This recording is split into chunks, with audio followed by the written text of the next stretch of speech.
C'est pas le lieu, mais on est obligé de le faire. Alors, moi, c'est Mohamed Mtchangweni, donc maoré, né ici, et en fait des études de sociologie et d'anthropologie sur les questions liées justement aux pratiques culturelles, dont l'alimentation en fait partie. Et aujourd'hui, quand on va parler de consommation, pour moi, ce n'est pas seulement l'alcool ou la drogue, c'est tout type de consommation qui est intéressante.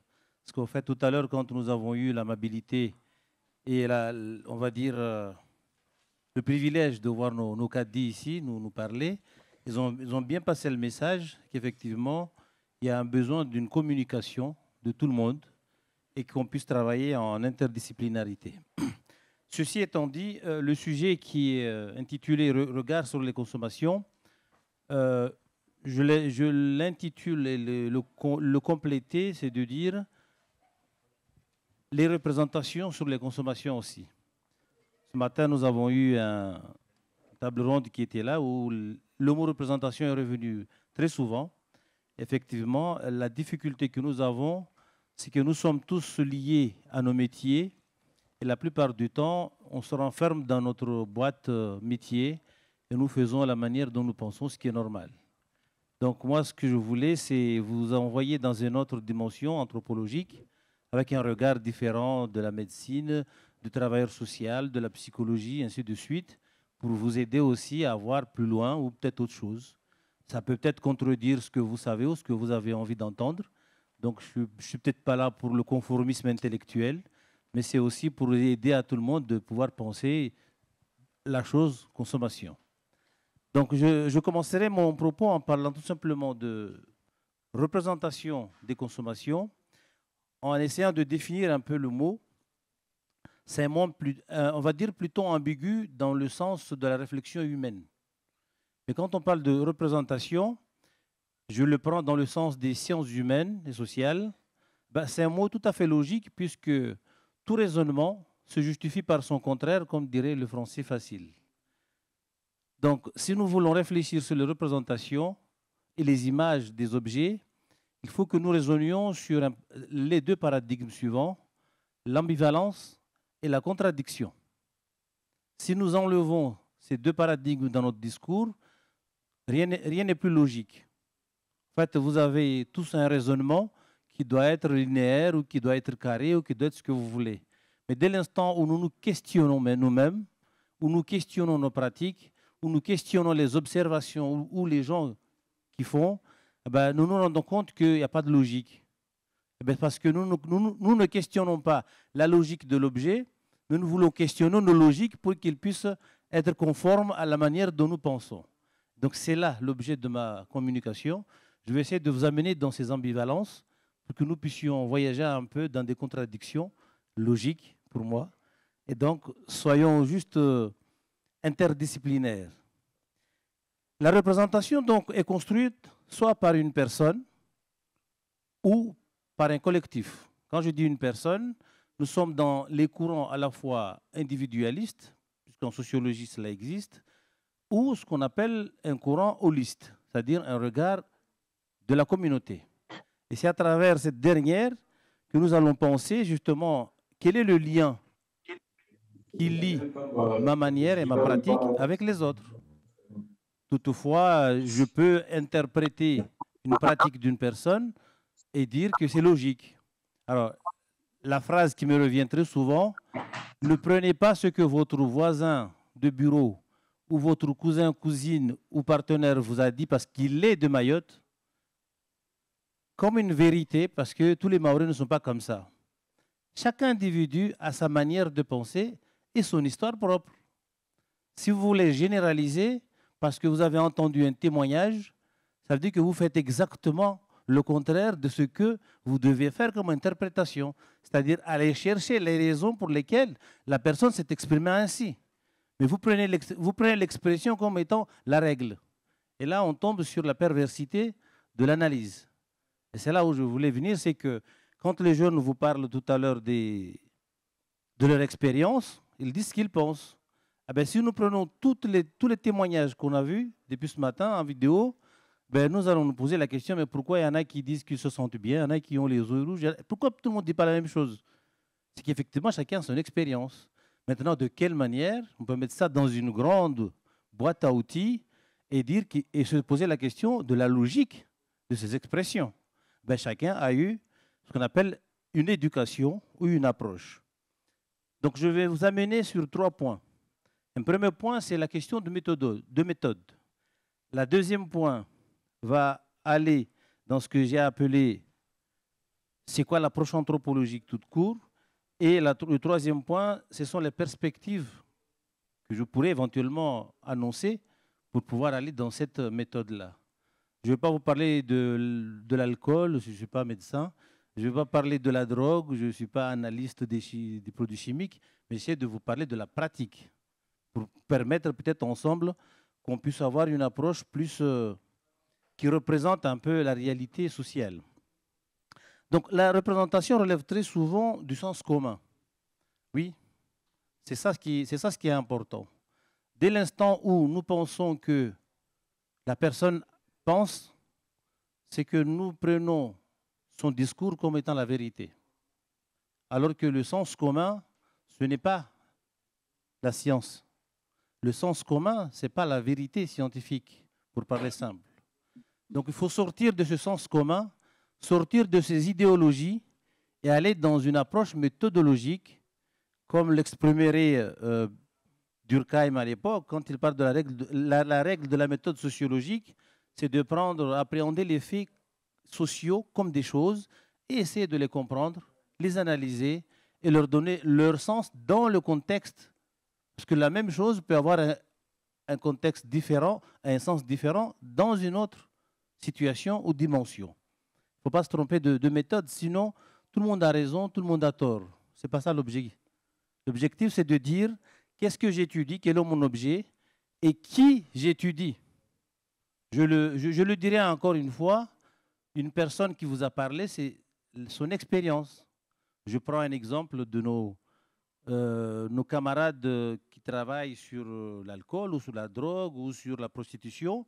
Ben ainsi va-t-il, on peut toujours dire que l'alcool, c'est quelque chose de très répandu à Mayotte. Oui, c'est vrai.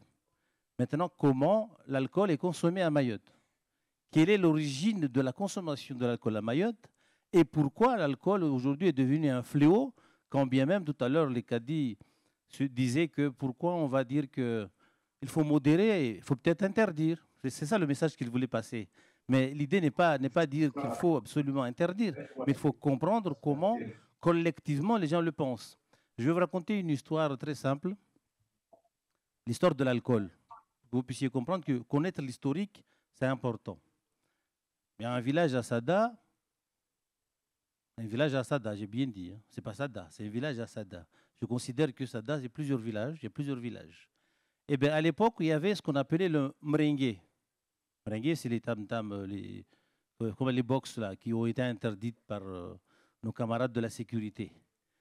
Et quand ils disent qu'il ne faut pas le faire, parce qu'il y a plein de choses qui viennent après ou pendant. Et parmi les choses qui étaient primordiales avant d'aller se battre, c'était prendre un petit toc. C'était vraiment la règle. Eh bien, j'ai eu un témoignage de quelqu'un qui a aujourd'hui 70 ans. Il m'a dit, ah ben, à l'époque, les gens, quand ils venaient au merengue à Sada, ils ne ramenaient jamais leur bouteille dans le village. Ils le laissaient à la gendarmerie là-bas, pour vous donner la référence.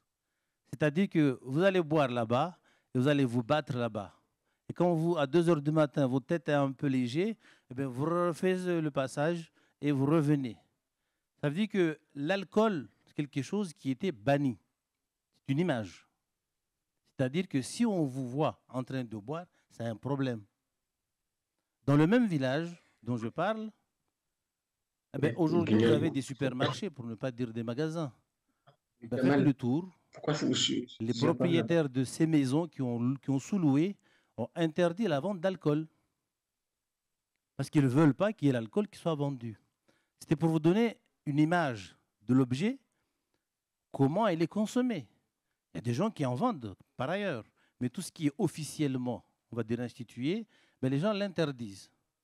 Pour vous dire qu'avoir une approche pragmatique, ce que je disais tout à l'heure, ambivalente de la consommation, vous allez me dire, oui, mais On est dans un pays démocratique, les magasins, chacun est libre de vendre ou d'acheter ou de ne pas boire ou de boire. Ben, il y en a qui décident de ne pas donner cette démocratie-là parce qu'ils savent que les atouts ne sont pas aussi bons que tout. Donc, l'idée, c'était de vous donner ces deux exemples pour vous dire que la manière dont on éduque une société, dont on appréhende l'objet, dont on met en place un dispositif, une politique, eh c'est la manière dont le résultat de cette consommation va arriver. Il n'y a pas de fumée sans feu. Nous n'avons que le résultat du travail que nous faisons. C'est pour donner un message simple. Aujourd'hui, nous voulons tous faire de la prévention. La prévention la plus simple, c'est de ne pas faire de prévention, donc de ne pas avoir l'objet. Si vous voulez faire la prévention alors que l'objet est là, la perversité existera. D'où l'importance de comprendre l'approche ambivalente. Si on n'est pas d'accord sur cette approche, on dira toujours que c'est l'autre qui ne comprend pas. Mais c'est vous qui ne comprenez peut-être pas. Et c'est ça la difficulté. C'est que nous sommes obligés de passer à des savoirs scientifiques et techniques, de transformer nos modes de pensée en tant que professionnels ou en tant que praticiens, de créer des contenus nouveaux, prendre ce qu'on appelle les innovations et les pratiques d'aujourd'hui, comment on va faire pour expliquer qu'il ne faut pas faire ci, il ne faut pas faire ça. On va me dire, oui, c'est irréversible. Ben oui, c'est irréversible. Mais comment faire? Moi, j'ai juste envie de passer un message en posant la question. Aujourd'hui, quels sont les besoins de la société? Quel modèle de société nous voulons à Mayotte? Nous constatons tous qu'effectivement, ce sont des pratiques de consommation qui amènent des difficultés, à la fois médicales et autres. Donc si aujourd'hui nous voulons absolument passer un message et arriver à ça, mettez tous les médecins, les praticiens dans toutes les maisons de Mayotte pour soigner les gens. Tant que ce ne sera pas en amont que la question ne sera réglée, eh bien, la question sera toujours la même. Et la difficulté restera la même. Dans chaque maison, vous avez des gens qui boivent. Et dans chaque maison, vous avez des gens qui consomment. Comment faire pour qu'ils ne consomment pas? C'est impossible. C'est la question Oui, je du l'ai. diabète. Aujourd'hui, on me dit d'aller faire une conférence pour lutter contre le diabète. Moi, je ne sais pas faire. Mais quand on m'explique que le sucre fait partie des éléments qui peuvent amener le diabète, je me demande comment on peut faire pour arrêter le sucre. Et le sucre, il est dans les boissons. Mais pourquoi on n'arrête pas l'importation des boissons? C'est une question. Voilà la prévention dont j'ai envie de parler. Donc quand on veut aller sur un regard, une représentation d'une consommation, il ne faut pas s'arrêter sur le malade ou sur la thérapie. Il faut aussi questionner l'histoire, questionner les pratiques, questionner les uns et les autres. Qu'est-ce qu'il faut? Ce n'est pas seulement que l'administration a raison ou n'a pas raison, ou le buveur ou le consommateur a raison ou n'a pas raison. On est tous coupables de la question. C'est le message que j'avais envie de faire passer, c'est que si nous ne mettons pas encore la question sur la compréhension et le sens commun que chaque individu donne, ben on ne comprend pas ce que le groupe veut. Le groupe, c'est quoi? Tout à l'heure, on a parlé de la religion. Mais l'éducation religieuse interdit tout simplement l'alcool. Combien de jeunes boivent? Je ne sais pas, parce que je n'ai pas fait les enquêtes. Mais comment faire pour éradiquer l'alcoolisme? Je ne sais pas non plus. Parce que je ne peux pas contrôler chacun dans sa maison ce qu'il a dans sa canette ou ce qu'il a dans son frigo. Je ne peux pas le faire. Je pense que le débat est très simple. En étudiant les discours, en étudiant les échanges entre les personnes, les fondements du système à la fois musulman, moderne, on va dire malgache, africain à Mayotte, on se rend compte qu'on est dans un multiculturalisme qui demande une multidisciplinarité avec des approches multiples. Je fais vraiment le choix de dire multiple 50 000 fois pour dire que si nous ne nous mettons pas tous ensemble autour de la table comme aujourd'hui, mais aussi dans nos bureaux, et travailler ensemble sur une réflexion pour construire quelque chose, je ne suis pas sûr que cette ambivalence, on la comprendra. On vivra avec, on essaiera d'accompagner les personnes, d'accompagner les patients. La question que je me pose en ce moment, c'est de dire, entre médecins, thérapeutes, travailleurs sociaux, animateurs culturels, spécialistes des médias, du marketing, de la politique et les buveurs, qui est le plus pervers? Voilà la question qu'il faut poser. Qu'est-ce qu'on veut? On veut qu'on trouve une solution ou on fait ce qu'on veut quand on peut parce qu'on ne peut pas faire autrement. Eh ben, c'est ensemble qu'on vaincra. Et là, je suis convaincu qu'on a besoin de partager nos méthodes pour pouvoir convaincre et vaincre. C'est très, très important. Donc, cerner la façon dont le processus symbolique participe, c'est aussi comprendre quelle est l'instauration de la pratique, ce que je parlais tout à l'heure de l'histoire, mais c'est aussi de comprendre quelles sont les différentes dimensions de l'alcoolisme, de l'alcoolologie, c'est-à-dire comment étudier l'alcool dans sa dimension sociale, psychologique, philosophique aussi, c'est important. La gestion sociale de l'alcoolisme et l'éthos et le pathos, excusez-moi des termes, c'est-à-dire la manière dont les gens pensent et ce que nous pensons ne pas être correct, c'est ce qu'on appelle le pathos, quand il aime le normal et le pathologique, qui explique simplement que quand on dit que c'est pathologique, c'est que la société ou la norme vous dit que vous n'êtes pas dans la norme. Alors que dans votre tête, vous avez un fonctionnement qui mérite d'être compris. Donc si nous ne prenons pas ce temps-là pour comprendre, eh bien, on ne pourra pas gérer. Donc la conduite de l'alcoolisation, c'est encore un autre mot, peut être excessive et revêtir un caractère pathologique, mais aussi de traiter l'alcool comme étant quelque chose de spirituel. Je prends l'exemple de nos camarades qui font les rumbus, pour ceux qui connaissent, c'est-à-dire les danses des esprits. Ben, quelqu'un qui va boire pendant une nuit, et à la fin de la nuit, il me dit, c'était mon esprit qui a bu, j'aimerais bien voir l'analyse médicale après, pour savoir si l'esprit a bu ou pas. Donc il y a aussi ces perversités, parce que les gens justifient leur acte par rapport à des pratiques bien établies, sur des symboles bien édités, connus. Alors, la place de la religion, la place des institutions éducatives, la place des institutions sanitaires. Comment comprendre que ces gens-là doivent travailler ensemble et construire un seul projet, un modèle sur un modèle de société.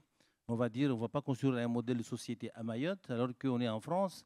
Alors, est-ce que la France est prête à reconsidérer que l'alcool, c'est quelque chose qui peut être banni ou qui peut être interdit?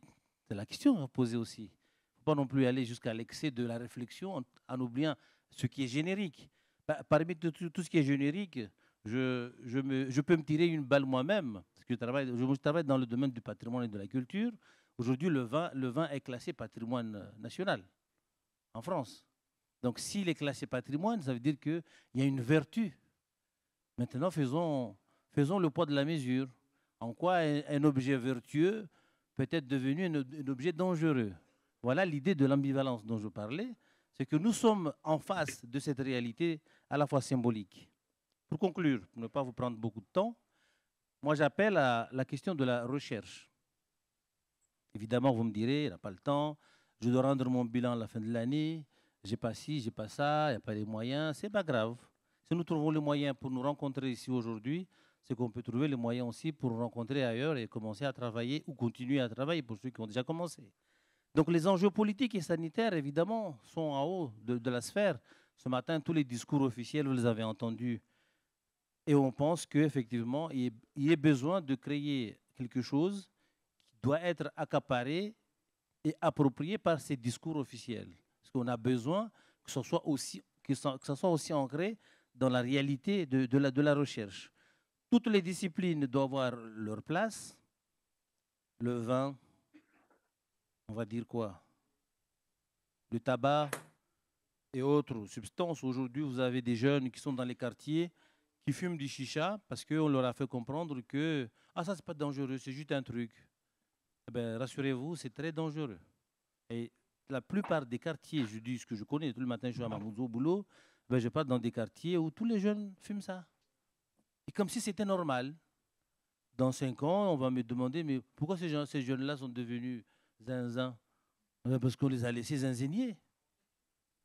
Je ne sais pas comment le dire autrement. Alors, qu'est-ce qu'on fait en tant qu'éducateur, en tant que responsable? On attend pour soigner ou on peut aussi faire autre chose? C'est la question qui est réellement à poser, ce regard-là. Donc, les influences du milieu social est important, comme on l'a dit tout à l'heure. Travailler sur la sociologie du goût, par exemple. C'est quoi le goût? Qu'est-ce qui est interdit dans l'alimentation? Pourquoi les gens ne mangent pas ici, ne mangent pas ça? C'est intéressant. À ce moment-là, on peut déclasser et faire un classement de toutes ces substances dans les noms les noms goûteux, pour parler autrement. Donc leur donner une qualification qui va, dans l'éducation thérapeutique, les aider à dire, ah, c'est classé dans les choses qui n'ont pas de goût. Ça peut peut-être aider, j'en sais rien. On peut aussi Ah réfléchir ouais, sur ben les lieux, voilà, c'est ça. les C'est pas lieux la de bonne salle. consommation, Trop bien. les aspects ritualisés. Et évidemment, la cigarette, la première cigarette, on en a parlé tout à l'heure, le premier verre pendant l'anniversaire de ma cousine, parce que c'était le bon moment. Et puis finalement, ça commence et ça continue. Oui, vous allez me parler de la liberté aussi, mais je vous dis que quand on commence à devenir ivre, chez les mystiques, c'est le meilleur moyen pour s'exprimer. Et quand ils ont commencé et compris que l'ivresse est quelque chose de très intéressant, il y en a qui vont continuer et ça va être l'habitude et ça va devenir un rituel. Donc les aspects collectifs et les pratiques, aujourd'hui, moi j'appelle juste à ce qu'on fasse évoluer nos pratiques et qu'on puisse identifier et que la réalité de l'alcoolisme, par exemple, suppose de ne pas crier, mais suppose de prendre notre pathos et notre ethos et les mettre au service du peuple. Je vous remercie.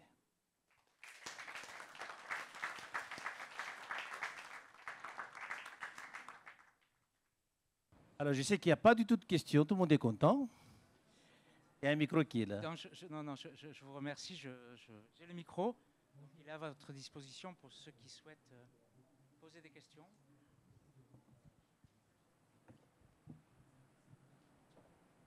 Oui, bonjour. Michael Ballandier, juriste, chef de projet à Opelia. J'ai été un petit peu surpris d'entendre le mot alcoolisme plusieurs fois dans votre bouche, sachant que seul un diagnostic médical peut dire il y a alcoolisme. On peut dire il y a une alcoolisation, il y a une consommation d'alcool. Ça, c'est quelque chose qui est objectivable, oui. Mais un alcoolisme, seul une... oui, tout à fait. Vous avez raison de poser la question. Des analyses médicales peuvent les objectiver. Si. Ouais. Alors, je voulais donc, pas rentrer le pathos, il était là aussi. Oui, tout à fait. Et évidemment, on est tous dans le pathos. Hein. Disons que moi, le mot, je l'ai mis sur la discussion, justement pour évoquer ce genre de réflexion aussi, et de dire effectivement que ce sont des dimensions biologiques qui sont étudiées par les médecins, les analyses, mais aussi des dimensions psychologiques. Aujourd'hui, nous avons des psychologues dans la salle, j'ose l'imaginer. Ben, ils essaient de comprendre comment les gens arrivent à rentrer dedans. Mais quand je parle de l'alcoolisme d'un point de vue social et culturel, c'est aussi le fait d'instituer carrément quelque chose qui va, par exemple, dans les rituels ou pendant des cérémonies quelconques liées aux esprits. Eh bien, c'est comme si l'alcool est obligatoire. Si l'alcool n'est pas là dans une telle, on va dire, dans un tel rituel, eh bien, le rituel n'est pas complet. Et donc, quand je dis alcoolisme, ce n'est pas de dire l'analyse médicale, c'est d'expliquer que c'est une institutionnalisation qui peut aussi être menée. Après, le mot, évidemment, je peux l'assumer de cette manière-là, mais ce n'est pas une analyse, on va dire, médicale que je voulais amener.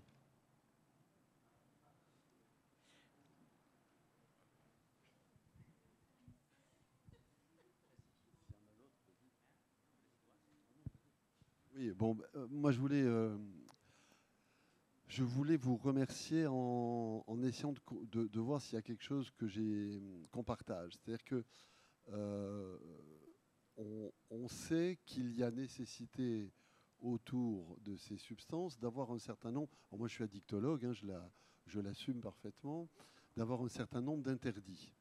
Et dans notre jargon, on parle souvent des interdits protecteurs. Et on sait à l'inverse qu'il y a des façons d'interdire ou des façons de condamner qui vont ensuite, elles, être un peu destructeurs, pour faire le parallèle, parce qu'ils vont venir non plus protéger les personnes de certaines rencontres ou faire en sorte que ces rencontres soient moins problématiques pour leur santé, mais parce qu'elles vont fonctionner comme des stigmates, des condamnations morales, du rejet, de l'exclusion sociale.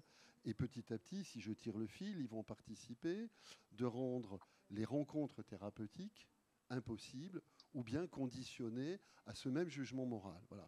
Et une partie de votre intervention, et je crois qu'on est tous d'accord, on n'y répond pas facilement, je ne vous demanderai pas d'y répondre ici dans les 30 secondes que vous laissera Éric, mais une partie de la rencontre globale que propose ce colloque, c'est qu'on arrête d'opposer l'un et l'autre, de disqualifier l'un au nom de l'autre, mais d'arriver à les articuler, quitte à ne pas être d'accord, hein, mais en laissant chacun jouer son rôle sans aller au-delà de quelque chose qui serait disqualifiant. Je ne sais pas si cette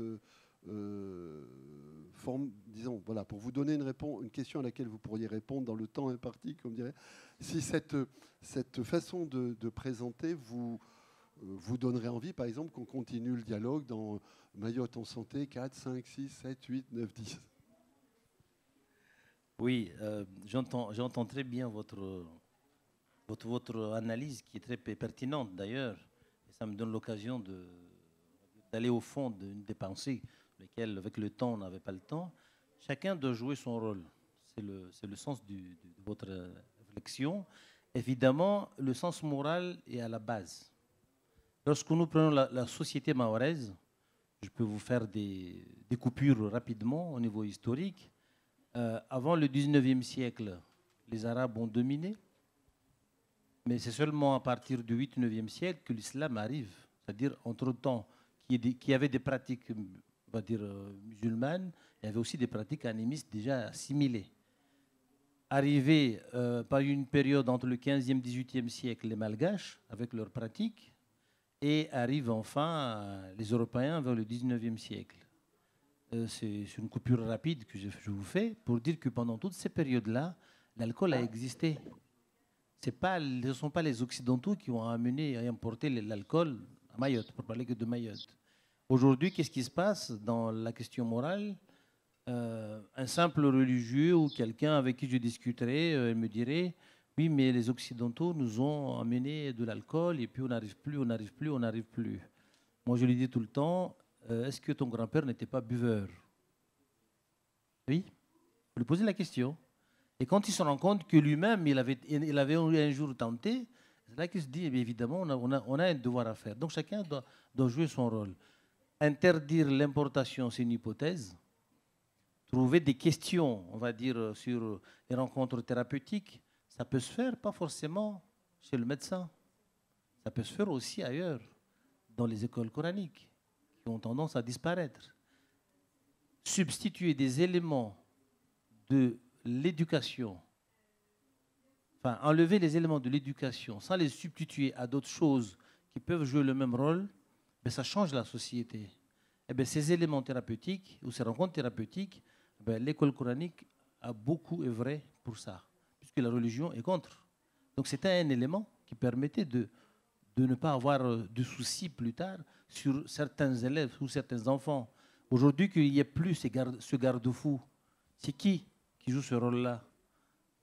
Je vais aller dans le paradoxe ambivalent. C'est deux mots qui ne se contredisent pas.